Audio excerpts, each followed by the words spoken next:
Bismillahirrahmanirrahim. Assalamualaikum warahmatullahi wabarakatuh. Baiklah, kali ini saya Imam Sibawahin, mahasiswa PPG UIN Syarif Hidayatullah, ingin memaparkan materi pembelajaran mengenai pernikahan. Indahnya membangun mahligai rumah tangga. Kompetensi dasarnya seperti berikut. Kemudian, apa sih nikah itu? Jadi nikah menurut bahasa adalah mengumpulkan, menggabungkan, atau menjodohkan. Sedangkan nikah dalam Kamus Besar Bahasa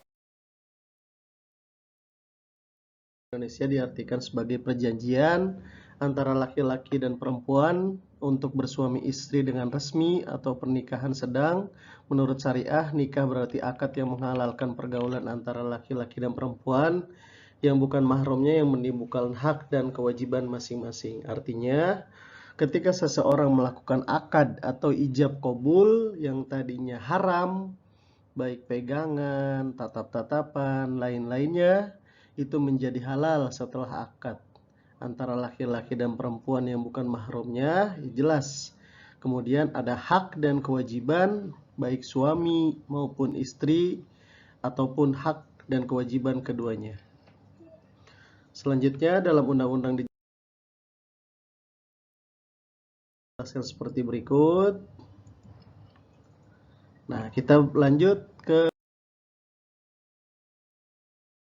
tujuan pernikahan. Nah, seseorang ngapain sih nikah? Apakah ingin memenuhi hawa nafsu saja? Oh, tentu tidak. Jadi Islam benar-benar mengatur tujuan pernikahan. Yang pertama yaitu memenuhi tuntutan naluri manusia yang asasi. Jadi untuk menyalurkan nafsu yang memang dihalalkan oleh Allah Subhanahu wa taala. Yang kedua untuk mendapatkan ketenangan hidup, yang ketiga untuk membentengi akhlak, yang keempat untuk meningkatkan ibadah kita kepada Allah Subhanahu wa taala, yang kelima untuk mendapatkan keturunan yang soleh, dan yang keenam untuk menegakkan rumah tangga yang islami. Inilah tujuan pernikahan bagi muslimin muslimat. Jadi bukan hanya untuk penyaluran syahwat. Selanjutnya, apa sih hukum menikah? Dalam Islam, hukum menikah itu ada 5. Jadi yang pertama adalah sunnah, kemudian wajib, kemudian mubah, kemudian makruh, dan haram. Baiklah, kita bahas satu persatu. Apa itu wajib? Wajib itu bagi orang yang telah mampu baik fisik secara mental, ekonominya untuk melakukan pernikahan ataupun ingin menikah, ya, dan tidak dikhawatirkan berbuat zina. Artinya wajib ini nih ketika seseorang nih mampu secara fisik, ya, ataupun secara mental ataupun secara ekonomi, ya, tapi dia dikhawatirkan jatuh berbuat zina apabila tidak menikah. Kenapa? Jadi ketika dia melihat perempuan, mohon maaf gitu ya, dia nafsu atau bagaimana, jadi wajib bagi dia nih untuk menikah, untuk mengurangi dosa-dosanya. Gitu. Yang kedua, sunnah, yaitu bagi orang yang mempunyai keinginan untuk menikah, tapi tidak dikhawatirkan berbuat zina. Artinya dia masih bisa menahan hawa nafsunya. Jadi ketika seseorang itu masih bisa menahan hawa nafsunya, bagi dia sunnah hukumnya. Kenapa? Karena masih bisa mengontrol emosinya ataupun hawa nafsunya. Tapi kalau sudah tidak bisa menahan hawa nafsunya, maka wajib untuk menikah. Selanjutnya yaitu mubah, bagi orang yang aman dari fitnah, tapi tidak membutuhkannya atau tidak memiliki syahwat, sama sekali seperti orang yang impoten atau lanjut usia atau yang tidak mampu menafkahi. Sedangkan wanitanya rela dengan syarat wanita tersebut harus rasyidah atau berakal. Mubah bagi yang mampu menikah atau sekedar memenuhi hajatnya. Artinya mubah ini hukum asalnya nikah. Jadi seseorang itu boleh nikah, boleh enggak. Nah, jadi jangan ditanya udah nikah apa belum. Nah, pada dasarnya nikah ini ya boleh bagi seseorang. Dia mau menikah, mau enggak, ya Ini hukum asalnya nikah. Jadi bagi orang yang menikah ya sah-sah saja, bagi orang yang tidak menikah juga ya sah-sah saja, mubah gitu ya. Nah, selanjutnya makruh. Bagi siapa sih? Bagi orang yang mampu menikah tapi khawatir menyakiti wanita yang dinikahinya atau menzolimi hak-hak istri, ya, dan buruknya yang dia miliki dalam memenuhi hak manusia atau tidak minat terhadap pasangannya atau tidak mengharapkan keturunan. Ini makruh nih. Jadi dia ya apa ya, nikah itu ya asal nikah aja, tapi tidak benar-benar dia sayang kepada pasangannya, bahkan sebaliknya dia mempunyai niat buruk atau zolim terhadap pasangannya. Nah, selanjutnya nih, haram. Waduh, nikah ini bisa jadi haram ya. Bagi siapa sih? Bagi orang yang tidak mampu melaksanakan kewajiban pernikahan, baik kewajiban yang berkaitan dengan fisik, kemudian seksual, maupun berkaitan dengan kewajiban-kewajiban lainnya. Artinya, ini seseorang nih haram untuk menikah kalau dia sudah tidak ada ikatan baik ataupun tidak punya maksud baik. Bahkan untuk menjalankan kewajibannya aja sebagai suami ataupun istri ya mohon maaf gitu tidak sanggup gitu ya, bahkan ada niat-niat yang lain gitu, niat buruk atau mengharapkan hartanya, mengharapkan eh, apa sih warisannya atau lain-lain. Nah ini haram bagi dia untuk menikah. Oke, selanjutnya mahram ya. Siapa sih mahram itu? Orang yang tidak boleh dinikahi. Mahram itu terbagi menjadi dua, ada mahram mu'abbad, yang kedua ada mahram ghairu mu'abbad. Jadi yang mu'abbad itu adalah wanita diharamkan untuk dinikahi selama-lamanya, seperti keturunan, satu susuan, mertua perempuan, anak tiri jika ibunya sudah dicampuri, bekas menantu perempuan dan bekas ibu tiri. Jadi mahram mu'abbad ya. Jadi haram selama-lamanya. Ada lagi yang ghairu mu'abbad, mahram sebab menghimpun dua perempuan yang statusnya bersaudara, misalnya saudara sepersusuan kakak dan adiknya. Hal ini boleh dinikahi tapi setelah satu statusnya sudah bercerai atau meninggal dunia yang lain dengan sebab istri orang dan sebab iddah. Jadi nggak boleh nih kita menikahi dua-duanya kakak dan adik ya, saudara sepersusuan gitu ya. Kecuali tadi dijelaskan setelah cerai ataupun meninggal dunia baru boleh ya. Itu mahram ghairu mu'abbad. Nah, selanjutnya mahram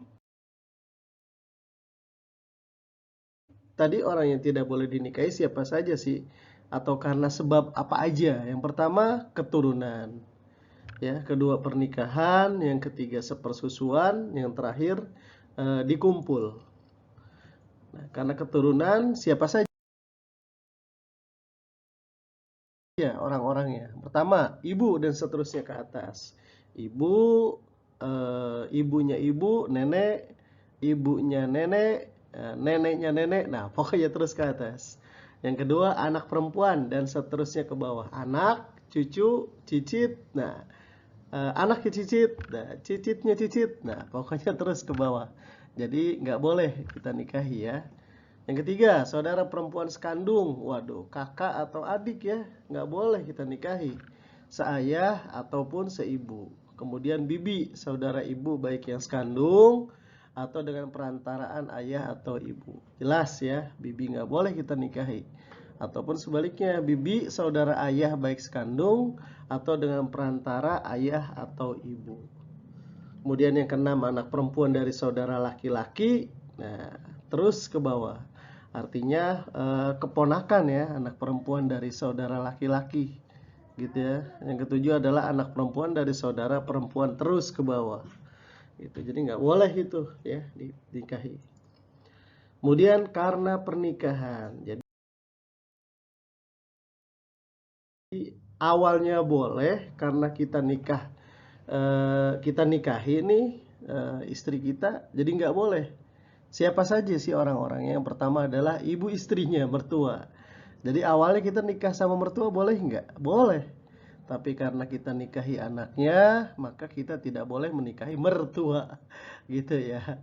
Jadi kalau mau mertua ya mertua sekalian, kalau mau anak ya pilih anaknya, gitu ya. Selanjutnya, rabibah yaitu anak tiri, anak istri yang dikawin dengan suami lain jika sudah bercampur dengan ibunya. Artinya, kalau kamu keinginan untuk menikahi nikah lagi gitu ya, punya istri lagi, jadi kamu tidak boleh nih kalian nih atau kita-kita nih tidak boleh menikahi anaknya, anak tiri gitu. Jadi awalnya kita boleh menikahi anak tiri, tapi karena kita meniduri ibunya, maka tidak boleh gitu. Kecuali kita belum berhubungan intim. Di sini sudah jelas ya. Jika sudah bercampur dengan ibunya. Yang ketiga adalah istri ayah dan seterusnya ke atas. Waduh, istri ayah. Ada yang suka sama istrinya ayah nih. Maksudnya ibu mertua ya, ibu tiri ya. Waduh, jangan. Awalnya kan nggak boleh kita nikah sama ibu tiri. Bapak kita misalnya nikah sama perempuan lain gitu. Tapi sebelum nikah, awalnya kan boleh. Tapi karena ayah kita nikah sama dia, ibu tiri gitu, ibu tiri kita atau ibu tiri kalian tuh, ya, jadi nggak boleh gitu ya. Selanjutnya, wanita yang pernah dikawini oleh ayah, kakek, datuk sampai ke atas sebagaimana dinyatakan dalam Quran surat An-Nisa. Jelas gitu ya. Jadi bekas ayah gitu, bekas ayah ataupun kakek yang pernah dikawini ya. Terakhir adalah istri anaknya yang laki-laki, menantu, nah, dan seterusnya ke bawah. Masa kalian ada keinginan ya untuk menikah sama menantu? Jadi awalnya boleh, tapi karena dia nikah sama anak kita nih, gitu ya. Nah, jadi menantu nggak boleh. Nah, begitu ya. Oke, selanjutnya sepersusuan. Ibu yang menyusui jelas ini haram dinikahi, atau saudara perempuan yang mempunyai hubungan susuan gitu ya. Jadi kita jelas dalam riwayat Nabi Muhammad SAW yang menyusui kepada Halimatus Sa'diyah. Jadi nggak boleh menikahi Halimatus Sa'diyah ataupun anak-anak dari Halimatus Sa'diyah. Oke, selanjutnya karena dikumpul atau di madu nih, saudara perempuan dari istri. Awalnya boleh kita nikahin sama kakak atau adiknya calon istri kita. Tapi karena kita nikahi dia, maka kakaknya atau adiknya istri itu, istri punya adik atau kakak perempuan, nggak boleh kita nikahi. Itu nggak boleh dikumpul atau di madu ya. Kemudian bibi perempuan dari istri, yang ketiga ponakan perempuan dari istri. Jadi istri punya kakak atau adik, dia punya anak tuh, kakaknya atau adiknya namanya ponakan ya, nggak boleh kita nikahin. Tapi kalau kita belum menikah sama istri boleh, seperti itu. Oke, rukun nikah. Rukun nikah di sini ada wali menikahkan, kemudian calon suami, ada calon istri, ada saksi dari pihak laki-laki, ada saksi dari pihak perempuan, dan sigot atau ijab kabul. Kalau kita singkat siswa ya, siswa. Apa tuh siswa? Calon suami, kemudian calon istri, kemudian saksi, wali, akad ya. Siswa, suami, istri, saksi, wali, akad. Jadi ada 5 ya. Oke, lanjut. Syarat-syaratnya, calon suami bukan mahram si wanita, orang yang dikehendaki dan muayyan, beridentitas jelas. Jadi harus tahu keturunannya ya. Tunkahul mar'atul arba'in limaliha wa nasabiha wa jamaliha wa diniha. Fasfar lidzatid din taribat siyadah. Jadi kita nikah itu harus tahu ya keturunannya, hartanya, semuanya, agamanya gitu ya. Jadi jangan sembarangan nih nikah sama seseorang. Oke, selanjutnya perempuan bukan mahram si laki-laki, kemudian terbebas dari halangan nikah, misalnya masa iddah atau status istri orang gitu ya, nggak boleh gitu ya. Oke, selanjutnya wali ya, boleh nih bapak kandung, wali itu yang menikahkan ya, atau orang yang menerima wasiat ya. Syaratnya orang yang dikehendaki laki-laki, mahram si wanita, balik, bukan anak-anak ya, nggak boleh anak-anak jadi wali ya. Kemudian berakal, tidak gila, adil, tidak fasik, tidak terhalang wali lain, tidak buta. Wah, nggak boleh buta ya. Tidak berbeda agama, merdeka, bukan budak ya. Jadi wali itu ada dua. Yang pertama wali nasab, jelas ya, karena keturunan atau ada ikatan darah. Itu bapak, kakak, itu pokoknya ada ikatan darah, kakek gitu ya. Ada orang yang boleh menikah menjadi wali ya. Atau wali hakim, itu ya, orang yang memiliki kewenangan untuk menikahkan tadi yang disuruh minta tolong ya. Oke, selanjutnya syarat dua orang saksi. Yang pertama jumlah dua orang, bukan budak, bukan wanita, nggak boleh wanita jadi saksi ya, dan bukan orang fasik.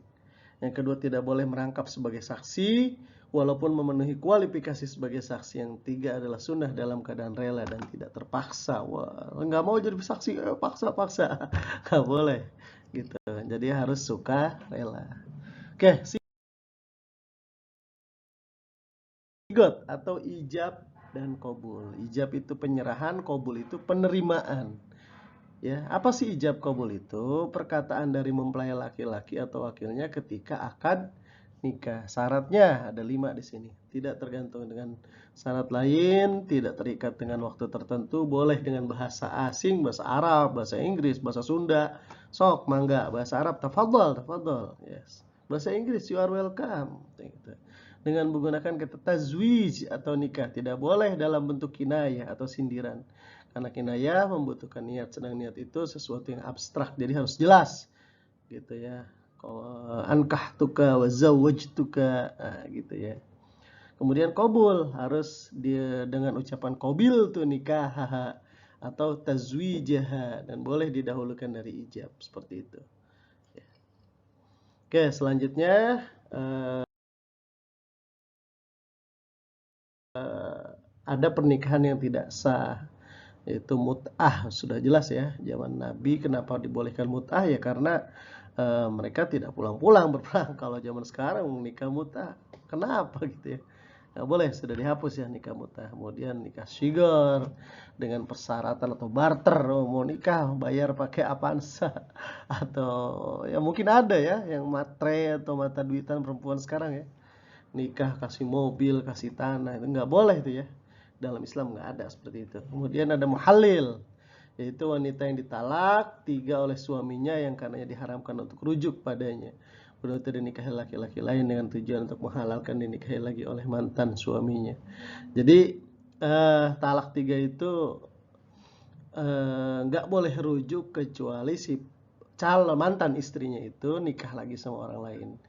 Nah, dia pengen itu muhalil, udah nikah lagi sama orang, terus cerai baru rujuk lagi. Nah, ini nggak boleh nih muhalil. Jadi yang tadi ya, Islam itu sangat apa ya, membenci talak. Makanya proses rujuknya lagi itu susah. Dia harus nikah lagi sama orang, dia harus berhubungan badan lagi sama orang, nunggu dia talak dulu atau cerai sama mantannya atau suaminya, baru boleh rujuk lagi ke kita ya. Yang keempat adalah orang yang ihram, yaitu pernikahan orang yang sedang melaksanakan ihram haji atau umroh atau memasuki waktu tahallul, nggak sah ya. Oke, yang kelima pernikahan dalam masa idah, kemudian tanpa wali, pernikahan dengan wanita kafir. Yang terakhir adalah menikahi mahram, sudah jelas. Nah, di sini kita melihat ada kewajiban. Ya, setelah menikah itu ada tadi, ada hak dan kewajiban. Nah, kewajiban antara suami istri diatur dalam Quran surat Tahrim, ya. Kemudian dalam Quran surat An-Nisa dan dalam Quran surat Al-Maidah. Yang pertama apa? Memelihara dan mendidik anak. Jadi, memelihara dan mendidik anak ini adalah tugas keduanya, tugas suami dan istri. Kemudian setia dalam hubungan rumah tangga, berbuat baik terhadap mertua, ipar dan kerabat, saling bantu-membantu dan menjaga penampilan lahiriah. Masih ada menjadi pemimpin. Ya, ini bagi suami. Nah, di sini nih kewajiban suami terhadap istri. Yang pertama apa nih? menjadi pemimpin, memelihara dan membimbing keluarga lahir dan batin, serta menjaga dan bertanggung jawab atas kesejahteraan keluarganya. Quran Surat At-Tahrim ayat 6. Kemudian memberi nafkah, pakaian dan tempat tinggal pada istri dan anak-anaknya dengan kemampuan yang diusahakan secara maksimal. Jelas dalam Quran Surat Al-Baqarah ayat ke-168 dan 172. Bergaul dengan istri secara ma'ruf dan memperlakukan keluarganya dengan baik. Selanjutnya, masing-masing anggota keluarganya terutama suami bertanggung jawab sesuai fungsi dan perannya masing-masing, memberi kebebasan berpikir bertindak kepada istri sepanjang sesuai norma Islam, membantu tugas-tugas istri serta tidak mempersulit kegiatan istri. Nah, banyak pertanyaan di sini nih, Pak Ustadz. Nyuci, ngepel, gosok, nyapu, tugasnya siapa? Nah, di sini jelas ya, tugasnya seorang suami di sini ya. Gitu. Tidak ada tuh istri dalam Islam seperti itu. Nah, sedangkan kewajiban istri terhadap suami ada 4. Yang pertama, taat kepada perintah suami. Kemudian selalu menjaga diri dan kehormatan keluarga, bersyukur atas nafkah yang diterima, kemudian membantu suami mengatur rumah tangga. Nah, ini jelas kan? Jadi nyapu, ngepel, gosok, masak, jemur, lain-lain semuanya. Rapiin ini itu tugasnya suami. Jadi kalau ada istri itu hanya membantu rumah tangga ya. Artinya bukan kewajiban dia. Nah, ini para suami nih, dengar. Ya. Nah, terakhir, hikmah pernikahan. Jadi kenapa Allah Subhanahu wa taala menganjurkan manusia untuk menikah? Ada beberapa hikmah yang bisa kita dapatkan dalam pernikahan. Yang utamanya adalah terciptanya hubungan antara laki-laki dan perempuan yang bukan mahram dalam ikatan suci yang halal dan diridhai oleh Allah Subhanahu wa taala. Jadi jelas pernikahan itu adalah untuk menggapai ikatan suci yang halal dan diridhai oleh Allah Subhanahu wa taala. Artinya untuk penyaluran hasrat biologis manusia, tapi dengan cara halal. Banyak orang-orang sekarang ini yang tidak mau menikah, hanya melampiaskan nafsu. Ya, apalagi zaman teknologi sekarang sangat mudah untuk berbuat maksiat. Makanya nikah. Yang kedua, mendapatkan keturunan yang sah dari hasil pernikahan. Nah, ini jelas kita semuanya pengen punya keturunan ya, tapi dengan cara yang sah. Ya udah menikah caranya. Kalau gimana Pak Ustadz, anak yang nggak menikah anak haram? Nggak ada istilah anak haram. Gitu ya. Yang ada dia tidak mempunyai hak ya untuk dinasabkan kepada bapaknya, itu sebagai hukuman dari Allah Subhanahu wa taala. 3, terpeliharanya kehormatan suami istri dari perbuatan zina. Kemudian terjalin kerjasama antar suami istri. Terakhir, terjalin silaturahmi antar keluarga besar pihak suami dan istri. Baiklah,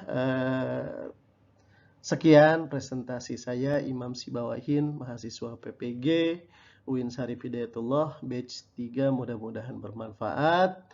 Kurang lebihnya mohon dimaafkan. Assalamualaikum warahmatullahi wabarakatuh.